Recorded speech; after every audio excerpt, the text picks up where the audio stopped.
Ma passion. Jésus, ma fille, sanctifie les vendredis de carême d'une façon particulière, que le souvenir des souffrances que j'ai supportées pour toi, car réellement chacun peut dire que j'ai souffert pour lui, que ces souffrances soient présentes à ton esprit, qu'elles émeuvent ton cœur et stimulent ta volonté à accomplir quelque chose par amour pour moi. Je t'assure que les souffrances, les peines et les tourments que j'ai subis de la nuit du jeudi au vendredi et qui eurent leur point culminant au moment de ma crucifixion et de ma mort ont été si terribles qu'ils n'ont jamais eu d'équivalent dans aucune créature au cours des siècles. Aux souffrances physiques inouïes se sont ajoutées les souffrances spirituelles et morales. Avec le regard de Dieu, je parcourais le monde de tous les temps. Je sentais se répercuter en moi-même tous les martyrs, toutes les peines et tous les massacres auxquels les bons, mes disciples, seraient soumis au cours des différentes persécutions et toutes les tribulations des hommes, mes frères. Les souffrances auxquelles fut soumise ma maman, par la volonté de Dieu et par la sienne propre, blessaient profondément mon cœur, car alors que je la savais la personne la plus digne, la plus capable de participer à mes douleurs et d'être ma compagne dans la rédemption, je connaissais parfaitement son innocence, et j'aimais cette sainte créature d'un amour très tendre, comme Dieu seul peut aimer.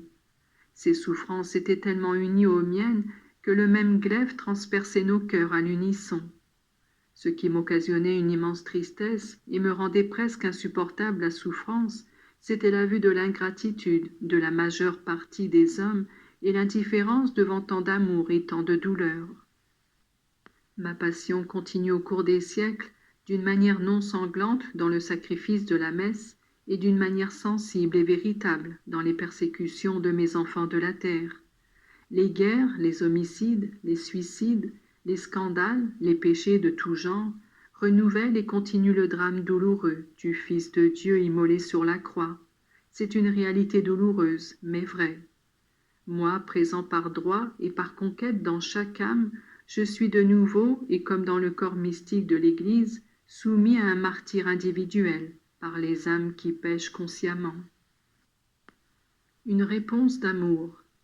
Ma fille, devant cet amour infini et éternel, devant un océan de douleur tel que le mien, ne voudras-tu pas me donner une réponse d'amour qui se concrétise dans l'acceptation de cette petite part de souffrance que je te donne?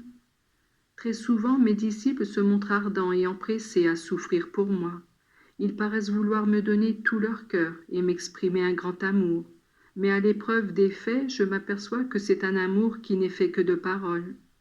L'humiliation, l'incompréhension et toutes les souffrances morales qui sont à la base de la perfection chrétienne sont par eux tenues en horreur.